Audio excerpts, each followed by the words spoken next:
all the moves, they're not hard to find. Strong arm tactics so loud, only themselves in mind. Every player has dreams of making Orca fame. They'll live on in the minds of those who get in their way. Orcas all say, don't come for me. Mid-merge boots, they're so vain. As we set up the podcast webcam, the pod is here to talk Orca game. Orca King CK with delusions of fame.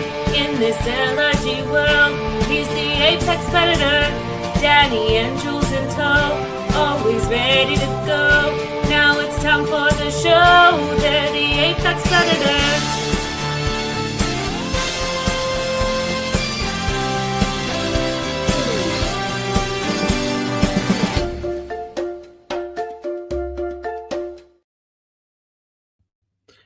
Hello and welcome to the Orca Pod, the Apex Predators of Australian Survivor LRG podcasting. Here we are coming to you in a double podcast week. Tonight, Jules and I will be breaking down all the action of episode 3 of Canberra 4.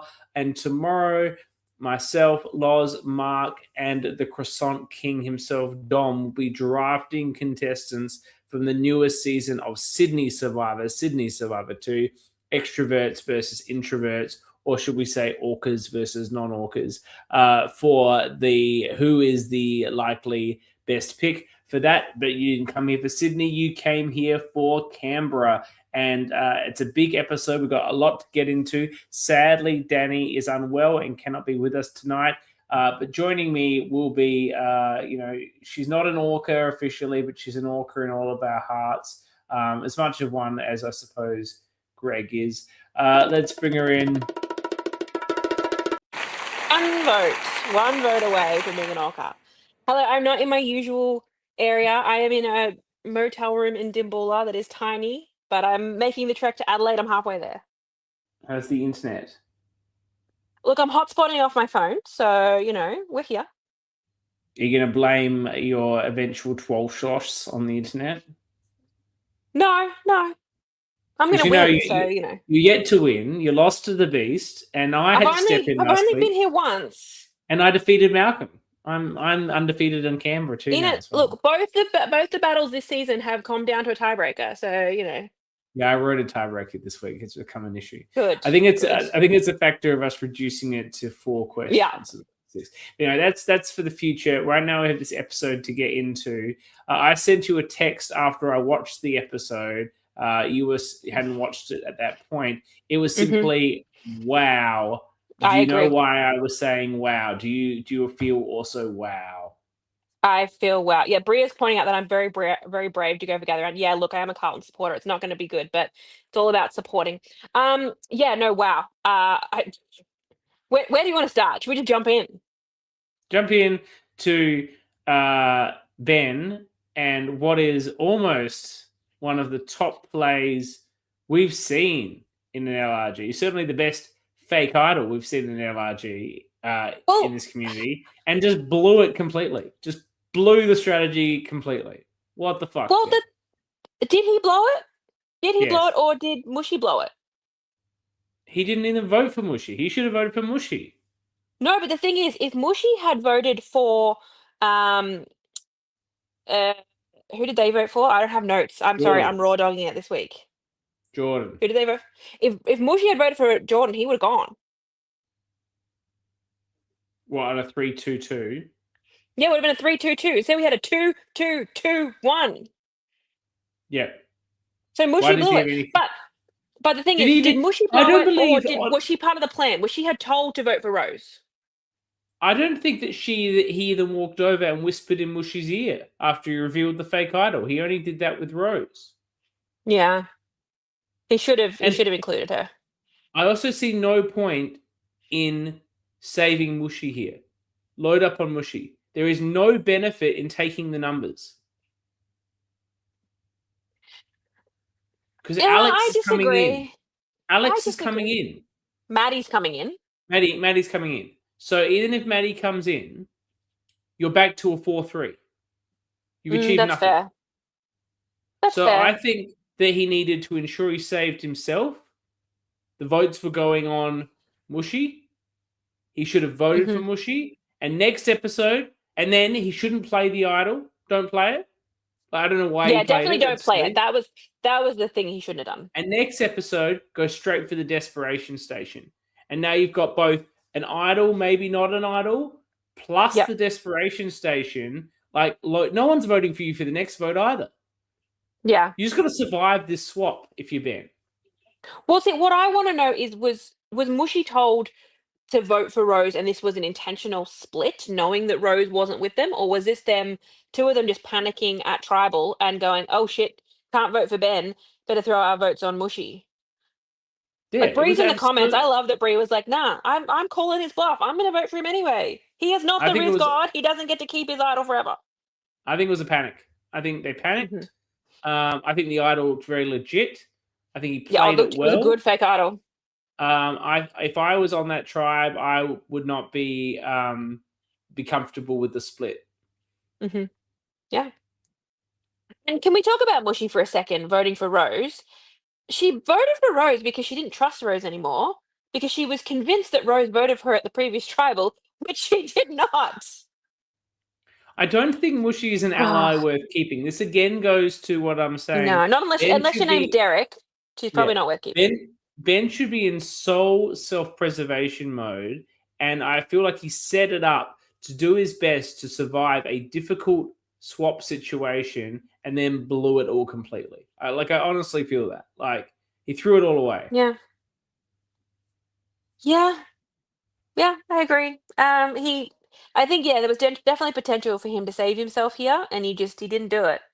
I don't think it's logical to assume that that they are going to be doing a 3-2, going to be that they would stick to a split, right?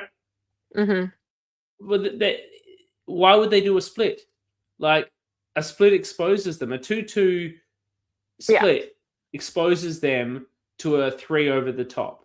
So I don't think he should have ever assumed they were doing a split, and he needed to just load up on one of his own people. He knew he was copying the votes. He was very aware that he was in the concern. He was the one that was going to get the target. I don't think Rose was ever in danger. We can talk about Rose for a moment. I think Rose made a real error in voting along with Ben. I agree, 100%. I think she needed to really play on those connections with Aston and Janine. Season 1, we're here with the OGs. Let's protect each other. They're going to come for us eventually. If you guys keep me safe, I'm going to help keep you safe down the line. She absolutely should have played into that. And she should have absolutely voted for Ben or Mushy.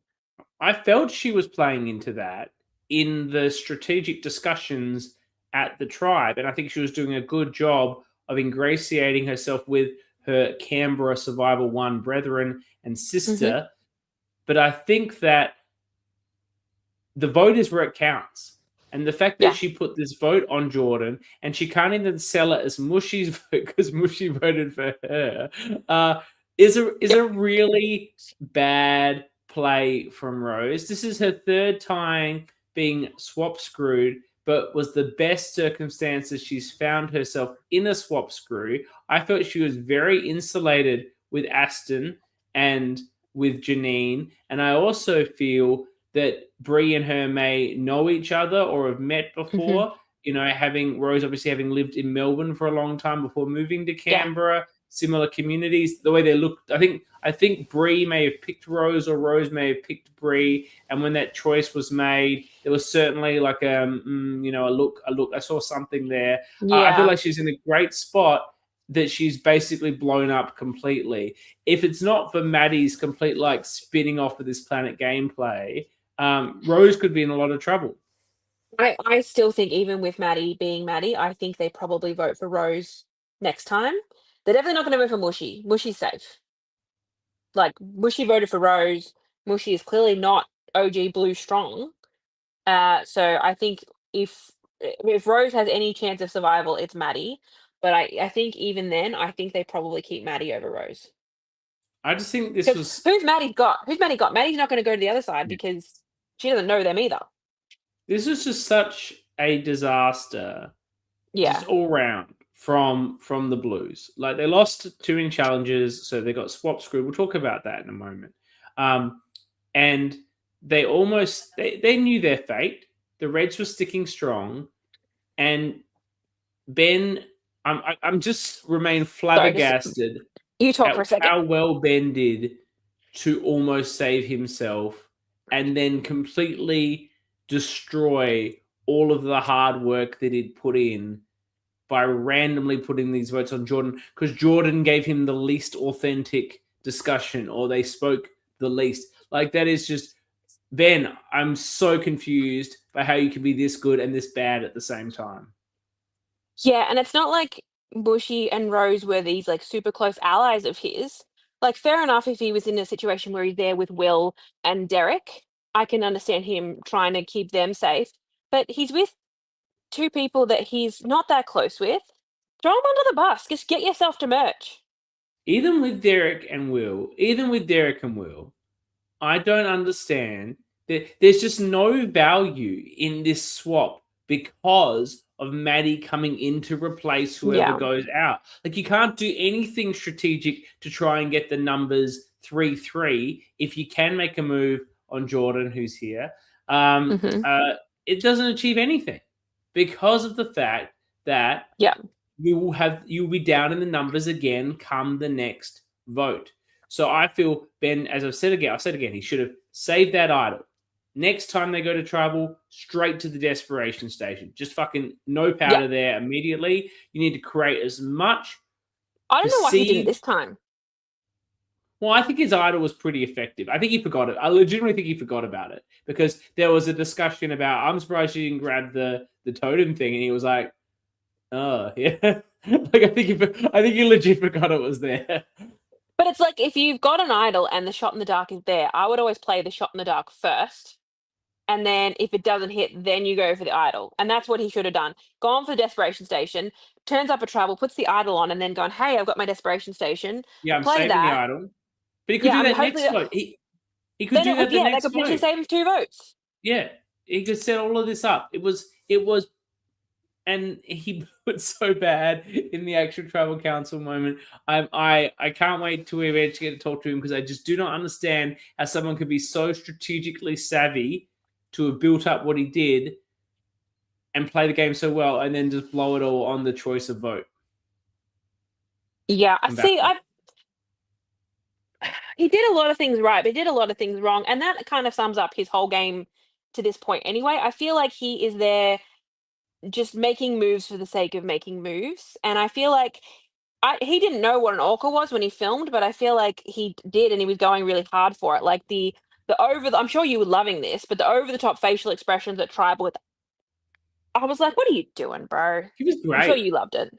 No, it was too much. Too much. Now he's stuck with him. Now he's stuck on fucking the swamp grasslands or whatever. And he's stuck Grasslands there. of gloom. He doesn't deserve to be there. He should be in the game. I'm just disappointed with this whole outcome. Can we talk about Aston's amazing read on the situation of being like, when I talk to him, he makes me feel really good about myself. That makes him a threat.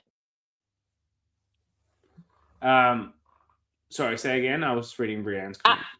Aston's really good read of like, oh, when he talks to me, it makes me feel really good about myself, and that's why he needs to go. And it's like, yes, exactly. That is spot on. That is a good read. It's effective from Aston. I think that Rose and Mushy are much less threatening. Brienne says, I was with Ben on Friday for the EP, and he said he told Mushy to vote for Jordan. Well, but that assumes there's going to be a 3-2-2. Why would he assume they're doing a 3-2-2? Well, I don't think he would assume that, but I think he might assume that exactly what happened did happen, that they wouldn't have had enough time to gather 4 votes in the same direction, and all it had to do was the fake idol just makes them split their votes. Without intending to. Just like, oh shit, I meant to vote for Ben, but he might have an idol. I better quickly throw my vote on someone else. I think the problem is there's not a trust between. Aston says he felt super comfortable splitting the vote. I wonder if that's because he thought Rose was going to vote with you. I'm looking forward to seeing the outcome on that. the problem with Mushi, and I don't think she's a super fan of the game, and she has trust issues, and she's not in an alliance with Ben. So having Ben just manically run up to her at some point and tell her to vote for Jordan is not something she's going to follow or appreciate or understand, either when he busts out the idol, right? Yeah. I don't think she's the sort of player that can understand what's going on there or has blind trust in anyone to follow a vote with that direction when she's in a self-preservation mode. So if that is the case, that Ben told her that, but just sort of without any detailed explanation, he can't expect her to go along with that plan. She's not that sort of player. No. She needs but guidance. I'm shocked they didn't really talk about it beforehand. Like, was that not discussed going in? We're all gonna vote for Jordan? Because, I mean, the whispering at tribal, to me, that would have. I think pulling out the idol and whipping it on at tribal. If you've got an idol and you think the votes are coming your way, the best play is to shut the fuck up. But for him to pull it out at tribal and then the whispering, I think I would have been sitting there going, "No, I think that's fake." Yeah, well, no. But you need to get it out at some point, because otherwise they're not going to have that fear factor, and you can't do it beforehand because that's when they come up with an alternate plan. So he has to pull it out at tribal. That's absolutely the right play, and you just have to hope that in that panicked couple of minutes people believe it enough. I think they did believe it. They did. Well, I don't understand. But I'm also confused why he decided to hand it to Dan. Yeah, I don't know why he did that. So I feel like I feel like this could have been one of the most incredible moments in LRG history. Certainly one of the best. It probably still is the best fake idol play because we don't get a lot of them. But it just didn't land with anything of consequence, which makes it so disappointing, and it had so much potential to deliver something huge. And is Mushi going huge? Probably not. But him actually being able to save himself with it would have been huge. We're at final 15. Emerge isn't going to be soon, but it's going to be soon-ish. He just needs to just survive. Just get there. And then hope that maybe your people are going to throw the challenge. I think it's unlikely. I don't think he can survive long enough, really. But he could have survived longer than this. Realistically. I mean, his tribe just needs to win. Well, let's talk about. I can tell you, when you get swap screwed, that's what you got to do. Your tribe's got to win, and then you make merch. That's what I did. I totally won all those challenges. Let's talk about the swap, right? Speaking of winning challenges, are we now at a point where Rose? I haven't done the stats. Rose has got to have some of the worst challenge stats in the history of LRGs, because she's always swap screwed, which means you basically go in down numbers at the swap. Well, which means let's look at Canberra 1. She was on the tribe that lost every single time except for the double, which didn't matter anyway. She lost a lot there. Melbourne 1, I don't know the exact stats. But she's down numbers. Here she's losing more than she's winning. Yeah, and now then she obviously loses in the swap to get swap screwed and voted out, like happened here. I'm leaning to the point now, and look, I've been an advocate as a game organizer or as a game player that you want players to make choices, and choices are good because they provide information for the audience and for the other players that they can play around. So where you choose your tribe mates, or you choose who you don't want to be on your tribe, or whatever mechanism is there for choice, presents that outcome where choice is made, as happened here. But I feel like there is no way to do this in a manner that just doesn't result in two lopsided tribes. And that's the most uninteresting gameplay we then get from a viewing point of view. I think pure random would actually be more serving in terms of entertainment on balance. Yeah, I did like that you couldn't pick someone from your own tribe. It meant that people weren't going to just pick their allies. But that automatically just made you You were going to get a 4-3-4-3. You guarantee a 4-3 both ways. And I think when it is a 4-3, you are much more likely to stick to your own tribe. But if Yeah. it is a lopsided swap, if it was a 5-2, I think that's when you're more likely to see someone cut one of their own. Because, like, hey, we've still got the numbers if we vote one of our own Mhm. out. The other Yes. issue with doing a swap like this, you guaranteed that the person exiled was someone from Regional Red. Yes. It had to be. So, Yes. and so now Maddie didn't get a huge advantage. She probably didn't get an advantage at all. But it's still, she got something out of it. So I didn't like that part. I don't like that either. Why can we not wait another episode for the swap and have even tribes? Why do we need this exile thing? I don't know. Like, why do we need this? Was it to have someone test out Desperation Station so that they can be like, hey, this is what's there? Is every Desperation Station the same? Or is it a new puzzle every time? I imagine it's a new puzzle, but to be honest, this is a disaster. Like, if I got told this was the Desperation Station, I'm never going there. I think I'm pretty good at puzzles. I was fucking lost. I tested it. I paused and I timed myself. I'm pretty good at puzzles, especially this type of puzzle. This is like right up my alley. Yeah. She had 10 minutes. I did it in about 7.5. What do you think the answer was? With a whiteboard. What was the mechanism? Tell us. You just have to work your way through. All right, hang on. I took a photo of my. Through. It was just jargon. I made a board. So you sort of got to look at the ones. Okay, this one has 2 that are correct, but in the wrong spot. So, and this one has 2 that are correct in the right spot. So if there's one in the same spot, well, then that can't be it. You just got to systematically work it out. So my answer was 42981. Cool. Well, if you did it. So yes, but like I said, I'm pretty good at this type of thing, and I had no pressure on me to do it. Right, I'm not panicking. I'm not, so logistically, a tribe could have been 3 players down after 2 episodes. Yeah, that is true. Sure, but they weren't, and I don't know why we're swapping on uneven numbers on an 18-person tribe. Why do we just swap? Yeah, swap at 15. Swap into 3 tribes. That would be cool. I don't understand the logic of this swap, the timing of the swap, the methodology for determining the swap ultimately has resulted in fairly boring outcomes from a viewing point of view. Yeah. I think this, if we went to the other tribe, I think that would be equally super not that entertaining. And we're in a situation where it may not be that thrilling for a while. We're talking about Maddie at the Desperation Station. I don't think she got that answer right, just to be clear. The way that she was going through like how many days and how many people and stuff, it's like that's not part of the puzzle. So I think she was just guessing. She's also struggling with the word puzzle for the idol clue. Maddie's really struggling with the puzzles on this one. Now, Dan did put up the word letters up on Facebook. Did you see this? I didn't see it. So he's put it up to see if you can figure it out. It does look. I'll give Maddie some credit here. I was criticizing her last week about this.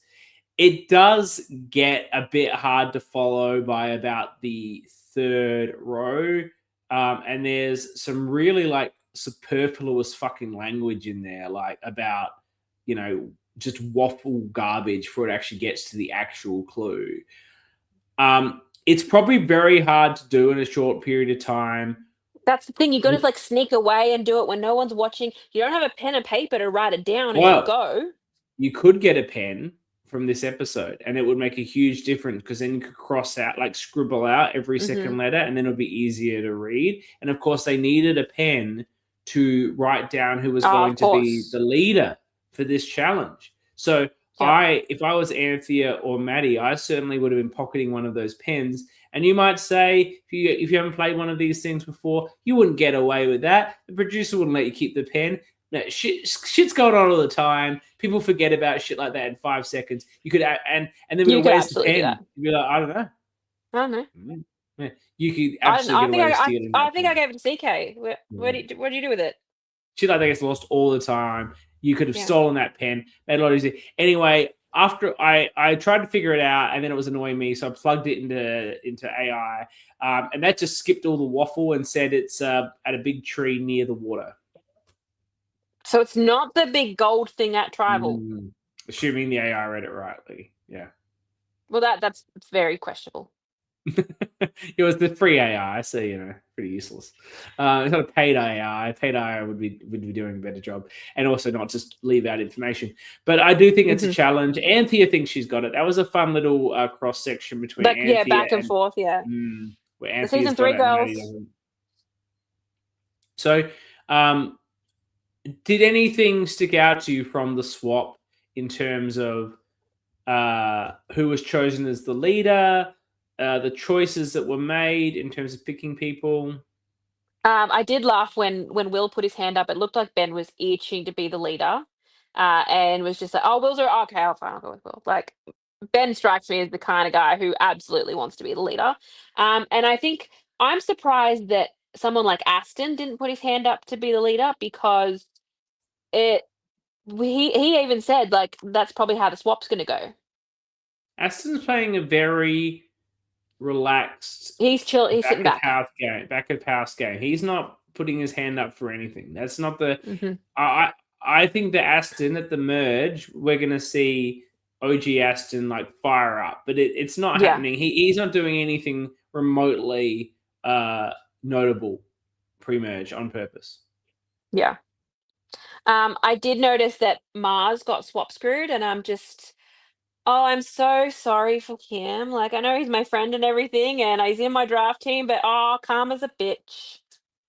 Is it though? He's just gonna get picked up. Yeah. I mean, he's probably not gonna get picked off. Well, he's on a tribe.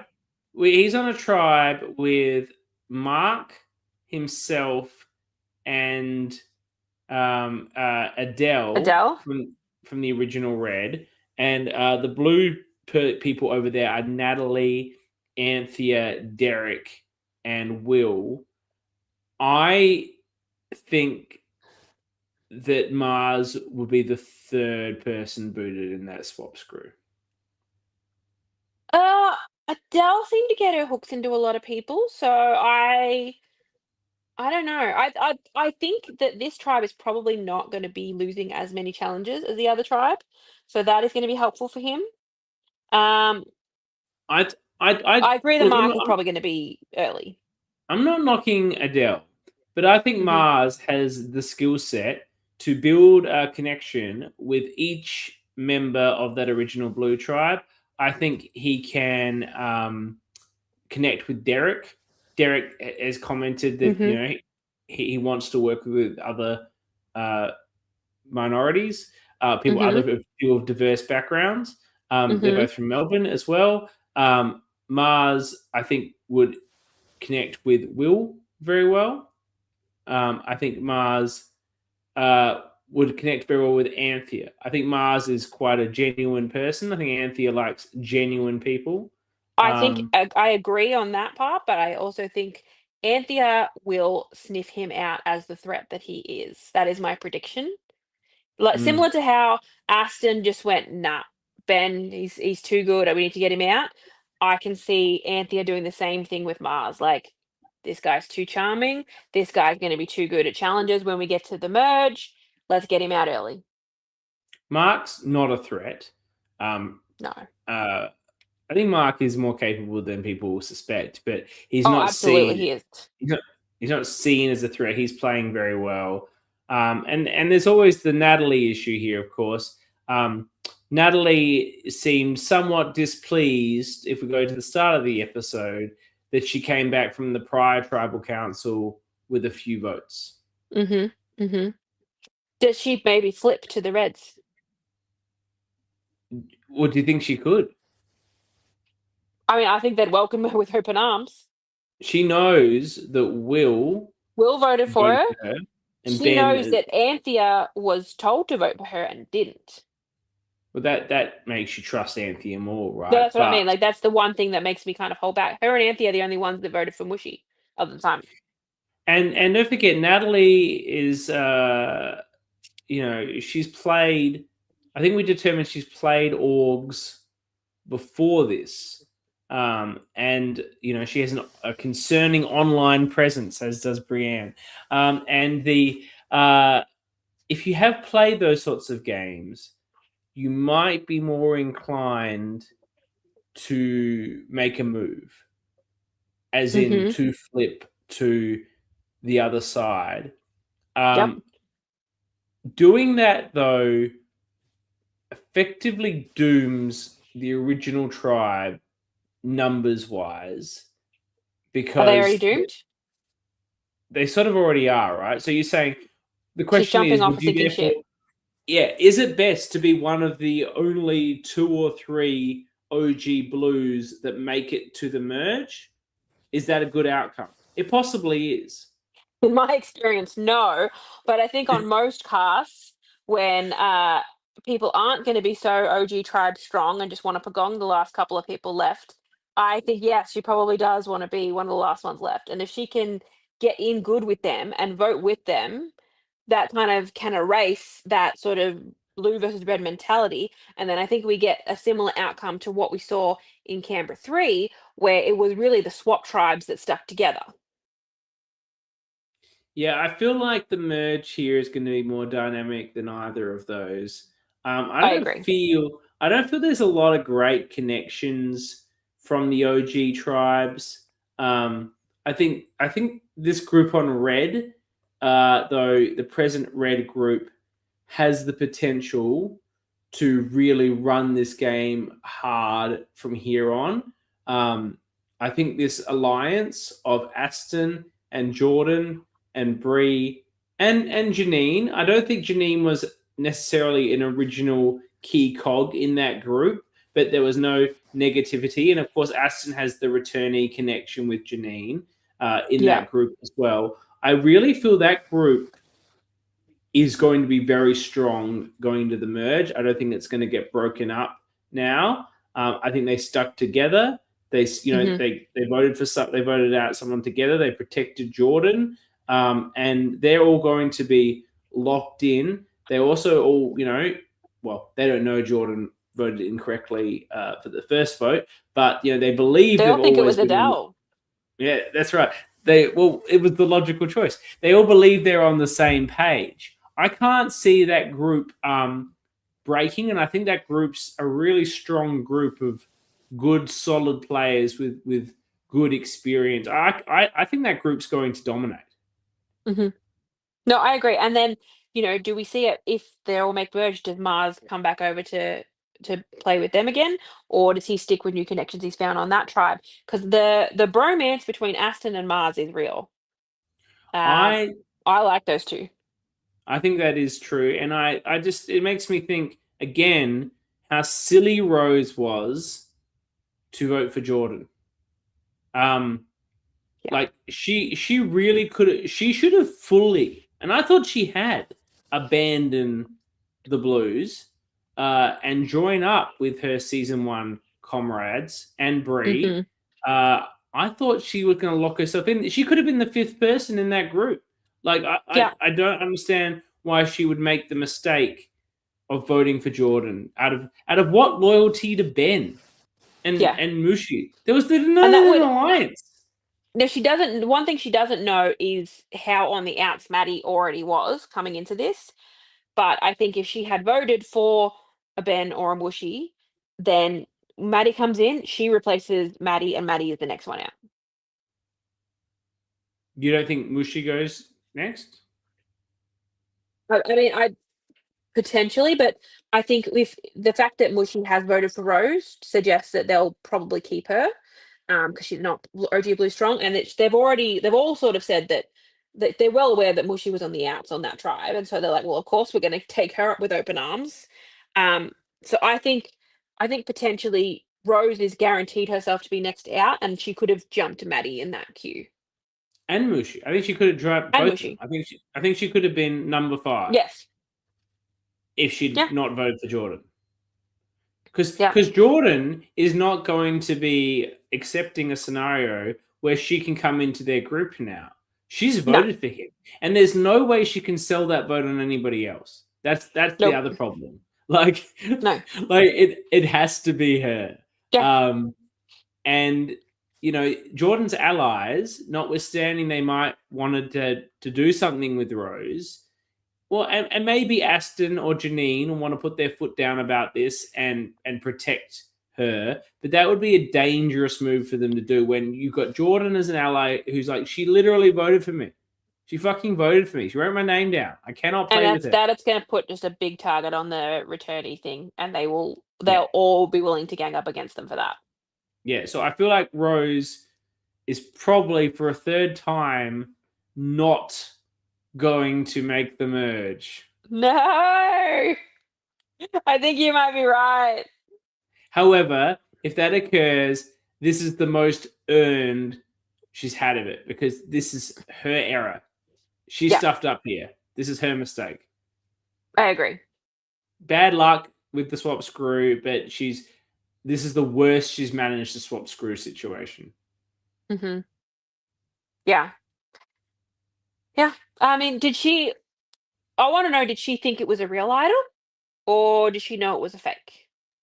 I don't think it matters because, as I've said, because of the Maddie coming in, which I just hate. I hate that Maddie, it just fucks the numbers and any chance of doing anything remotely strategic here. But because Maddie's coming in, like, who cares if it's real or fake?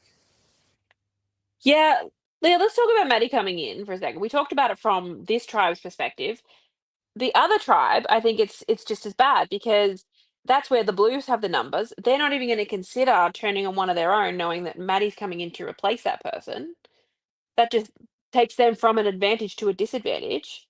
So Yes. I don't know that I love this. And as we said, it was guaranteed to be someone from OG Red. And whereas so this is why I go back to perhaps the random drawing something out of a hat, drawing out buffs is a better method of determining a tribe swap. Because I'm not saying they all end up something like this when you let people pick. Yep. Because it's not like you've got a whole day to get to know these people and make new bonds. You've got 5 minutes. In this case, they didn't even go back to camp between the swap and the challenge. They went straight into it and then wouldn't have had very long to decide on a vote. Like, there's no way in that situation anyone is turned unless you are in that huge numbers shift. But as it is, you are not voting out one of your own. You're not. Even what we did in Uncharted Waters, where you chose the person who you didn't want to be on your, that was just this in reverse, right? It just seems more complicated, and it felt more complicated at the time. But it's just this in reverse. There was also the fact that you could choose anyone. And because you were choosing someone you didn't want, you were likely to pick someone from the other tribe. So you didn't have to, but it could have ended up very uneven tribes. Now it didn't. It ended up in a perfect 3-3 and a 4-2, but it could have ended up in a situation of a big, discrepancy. Now it also, you guys did that at 12, so we went into 2 tribes of 6. Had my tribe been any good at challenges, we could have potentially had 2 tribes of 3 and 3, and that would have created very interesting gameplay. Obviously, there was the extra vote in play, but imagine that group going to tribal at a 3-3. I don't think they go to rocks. I think someone caves, and that is interesting gameplay. But when you're doing it, when both tribes are going to be at 7 people, there's no threat of rocks. Yeah, and no one's found an idol yet, so clearly the idol isn't exactly just sitting there waiting to be found. So I don't think we were going to get anything really other than just whoever of the 4 was in majority are going to vote out one of the 3. Yeah, and we've also, from a gameplay perspective, we now have 4 people at the grasslands just chilling out. Yep. When are we going to get some sort of challenge with these people? I feel like next episode is probably a good time. And what do we think about Jasmine finding this legacy extra vote? It's pretty weak, legacy right? extra vote. Pretty weak. Just an extra vote that you can only play at the final 9. Did I get that right? It's final 9 that's what it has to be used? Yeah, I think you're right. Not, final 8. Final 8 would be great. Yes, an odd number is an interesting choice to be bringing in an extra vote Using an extra vote advantage. at an odd number is more likely to you use an extra vote to either force a tie or break a tie. Yeah. I would. I mean, Also, do they want to force a tie? Is that what they want? nines also don't tend to be the most interesting votes. Especially if you're going to Too big, merge at probably 11. like I'd say merge at 10 and then someone comes back in to make it 11. So what? It's 2 rounds into merge. Yeah. Yeah, that was a choice. It would We'll be see. good to get Eden back on the show because he's, we understand, a pivotal contributor to the twists and gameplay mechanics of this season. And as much as we value and rate the desperation station mechanics, which I think are very good, We like that. the swap sucks, and this advantage legacy extra vote sucks, and these no one can just determine these idle clues easily. Desperation station seems like a nightmare puzzle wise, but I don't think that's such a big deal because I think you want the desperation station to be difficult. I think you want about a 50-50 success rate because that actually makes the are they immune, aren't they immune position for the tribal council more interesting. I think if it's basically these are too hard, no one will do them, then that's not as interesting, or these are so easy, everyone just succeeds at this. Again, not as interesting. So I think the difficulty level there is right. I think the difficulty level on the idol clue is too hard. That's the sort of stuff that, read every second letter, blah, blah, that you get in an org where you've got time to sit there and fucking work this shit out. It's so org coded to read the org like offline while you're not in front of anyone. Yeah. And look, I love having a little clue hidden, but it should just be look over here. That's where it is. Yeah, I want a idol that you have to find in a challenge. You find your clue and it says at your next challenge, it is tied to this thing or whatever. Yeah. So you have to get it in front of everyone. Like add an element of difficulty to it, but go with the more you have to do it in front of people rather than you have to sit down and write this code out while you're meant to be doing a confessional. Because you're not going to get a good confessional if someone's like, this is my one chance to be alone. I'm going to quickly try and figure this out. Yeah. It's just a bit too much, and it's not realistic to expect people to be able to manage that in the time available of one of these games. When your heart's pounding in your chest, you're worried someone's going to come and see you with it, And production, let's be real, you want people to have idols. You want dynamic gameplay using advantages that's going to change up the game. You want people to have these things, not have these things. It has been 2 episodes for Maddie, 1 for Anthony, who still hasn't locked it down, we believe, and they have not been able to locate the idol as yet from our perspective. That's just, it needs to be easier than that. It's not interesting. It doesn't need to be a significant challenge to determine an idol clue. The original clue they found, that could have just told you where the idol was. We don't need this extra step. I like the challenge thing too. Yeah, I like. Speaking of challenges, we don't talk about challenges a lot. Challenges this season are good. I will never say that it's sensible to try and game something. Just do it the fucking proper way. They spent so much time with the rope thing. Yeah. Trying to tie the balls up. I get what they were going for. When the first one, when it worked, they got straight across. But once they couldn't get it working on the second one, and I think it's one thing to try and do that with 1 ball. Try and get it with 2 balls. Yeah. Just do it properly. Jesus. Yeah. Do you have anything else from the episode? No. I'm very keen to see next week to see what the fuck happened there. I want to hear confessionals after the vote, but that's for next week. We'll talk about what we think is going to happen next week. But get ready for this, Jules. We're hitting a new era in the Orca pod of production quality. So it's time for everyone's favorite segment.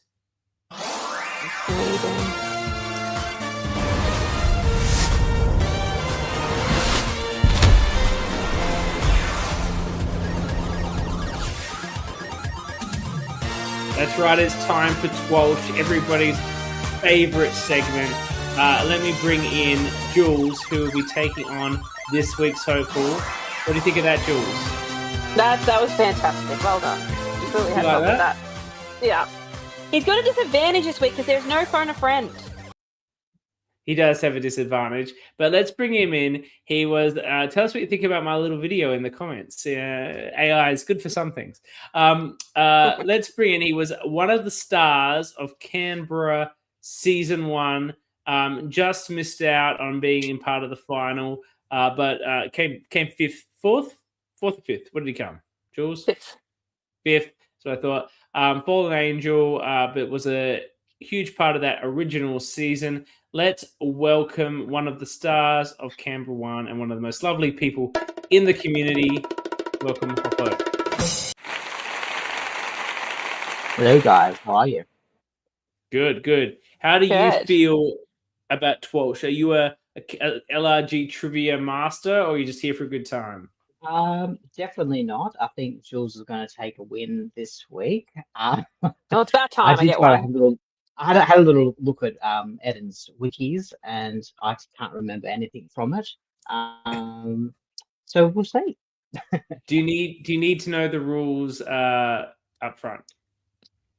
No, I think I've watched the last couple. I think I've got the gist. I think my aim is just to steal something from her because she's all the knowledge is up here. I'm pretty sure. So I'm going to try and steal something from her. You are at a disadvantage. We don't have the phone a friend this week, so beware of that. But your choices are, as always, for this season: Canberra 1, 2, or 3, or Uncharted Waters. Where would you like to go first, Hoppo? I'm going to go with Uncharted Waters. Why does everyone take my season? You got to be careful because sometimes these are tricky, hard questions. I don't remember anything, so it's fine.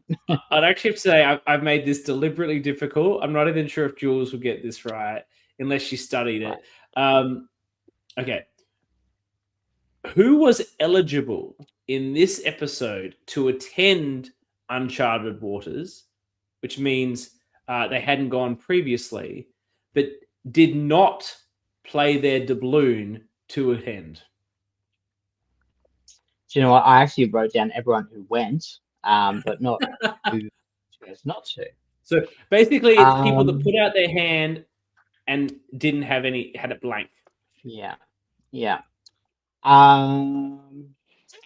Damn. There's more. You can take the multiple choice if you would like. I am actually. I'm gonna wuss out and take the multiple choice. Okay, that's all right. It's a perfect legitimate choice. Okay.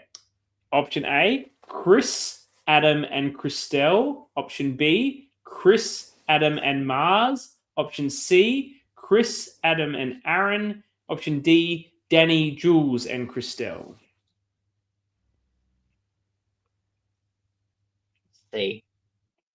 C, Chris, Adam, and Aaron is incorrect. Jules for the steal. Okay, so Chris is definitely the answer for our tribe because he just never wanted to go. Okay, so from the other two, I can talk it out because you can't steal. So from the other tribe,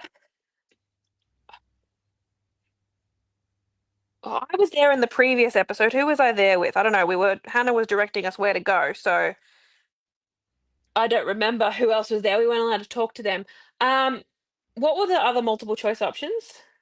Well, Hubbo said C, which is incorrect. You're not and it's not the last one. It said me and Dani, and we weren't eligible. So just give me the first two. Chris, Adam, and Christelle, or Chris, Adam, and Mars?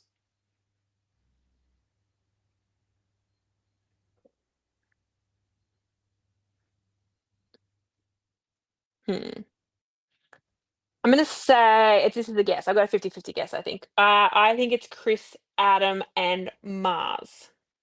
It was Chris, Adam, and Christelle. Of course it was. So Chris was the only one I was confident with. I didn't even know. I didn't even think of Adam, but of course he didn't come with us around before, and he didn't go that one around. But I can tell you who went. I can tell you, yeah. I made it hard. I promised. Jules, what would you like? All right. Well, since I like to play the same game they play, I'll take Canberra 1. In this episode, we lost 2 tribe members, including Aston, as both tribes went to tribal council and a member from each tribe had immunity. Numbers made it inexplicably. Still don't understand what was fucking happening here. That 2 of one tribe were paired up in the challenge. So Yes. for the most part, it was one person from blue and one person from red, and if they both won, then they would have immunity at their respective tribal councils. But for some reason, because of numbers, 2 people of one tribe were together. I don't know what would happen if they won. Who were those 2 people? They both get immunity. Well, it was Hoppo and Ash. It was Hoppo and Ash. Still makes no fucking sense. And we were trying to fit us 2, mind you. We're trying to fit through that small little hoop, and at the time, our asses were the size of Pluto. You've both gone on weight loss journeys since then, though, so perhaps you'd do better if we were. You'd be able to do it now, no problem. Yeah. Well done, Jules. All right, Hoppo, would you like Canberra 2 or Canberra 3? Oh. 3. This was also a tribe swap episode, and each tribe picked their most patriotic player, who in turn picked the least patriotic player of their tribe. Which players were deemed least patriotic? Anthea and Oscar. Is correct. Well done, Hoppo. Okay, Jules, this is for the win. I think you get the win even if it's a multiple choice. Am I right about that? Yeah. I won't bitch you out. I'll see if I can answer without multiple choice. The Canberra 2. This episode is called Something That Machiavelli Talks About. Who is this quote attributed to in the episode? As in, who said it? Yes. Connor. Well, I thought it was a trick question because, he's not even in the fucking... I remember him standing there with Mar at the whatever it was called, the ultimate sacrifice, being like giving her game advice, and he's like, "It's not Machiavelli." I'm like, "All right, sure he did." So well done, Jules. That's good. That's good. Well done. Well done, Hoppo. Thanks for coming on. Thanks for being a great sport. Great to see you. No worries. See you, Hop. All right, what do you think of that little segment I had with the little thingo? Was that good? That was very good. That was very good. We've got another one for every season we're stepping it up. We've got another one for Boots as well when they eventually can come onto the show. You think you're Shannon Gus, don't you? Why? What does she do? She's got an intro for the JLP quotes back when she used to do JLP quotes, and she's got the intro for this and that, and the Chizzy. There's a intro part of that. I'm pretty sure the Chizzy thing just ripped off the fishy one, which is better. I like Chizzy. I like the fishy one. Anyway, I mainly just steal from Rob Sestonino. Maybe Shannon's also stealing from him. Well, they're on the same. They're on the same network. Yeah. Fitting in a nice crafty hour here. Excellent work, Jules. Love it. Got 2 important pieces of business. First, what do you think will happen next week? Okay, so I think if Red go back, I think Rose has cooked herself, and I think she's going to be a triple pre-merger. Maybe she'll come back in and make merge that way. I don't know.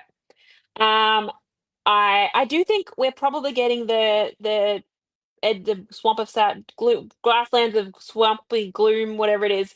I think we're going to challenge from there. I don't know if that person's coming back yet, but I think we're going to if there's 4 people there, I think we're going to have a challenge. 1 person's going to stay and 3 are going to leave, which means we've got 3 exit interviews to do next week, which will be fun. And then from Blue, if they go, we didn't really get to see what the new dynamics are of that swap. But I would say probably Mark. I could see Adele getting booted. Yeah. And of course, the most important thing we can determine is who is going to be the Brommy of this episode. Do we even need to talk about the Brommy this episode? Are we giving Ben his second Brommy? I think it has to be Ben. Well done. No Well one done, else Ben. even tried to be an orca this week. It's all Ben. I'm hoping Aston will Look at give us the some more. episode title. It's like something like "I'm the alpha dog." Woof woof. He's had 2 like episode titles in a row because he's elite. And I'm going to be very sad if he doesn't battle his way back from the grasslands of gloom. But we'll have to see how that all plays out next week and perhaps the weeks after. So for those, this was a short, sharp 1 hour. Very nice. I think that's the perfect length. But we'll be back tomorrow. Jules won't, but I will be with Mark, Loz, and Croissant King Dom all coming together to do a draft of extroverts versus introverts. And we promise Might be to watching, and because like I know what happens, so I'll be judging your picks. We'll be promised to be remotely nice to the introverts. This may be a flawed concept for a Survivor season because I guarantee at least one of these tribes is going to be off the hook and it ain't going to be the introverts. No offense, introverts. We'll be drafting them live. Come check it out. And then we'll be continuing our coverage of both Canberra and Sydney with double orcas for the following weeks. We're going to continue our Canberra coverage on Wednesdays and our Sydney coverage will be on Mondays. So tune in for that for the next couple of weeks. You know, Australian Survivor is rounding down, but don't worry, there's plenty of LRG action coming your way. The Survivor never stops. Thank you to everyone who was here live. Thank you, Jules, for your contributions as always. Thank you, Hoppo. And thank you to those that listen after the live show. We know you do, and we love you. We just love you a little bit less than the live contributors. If you want more love, come live. Until then, we shall dance.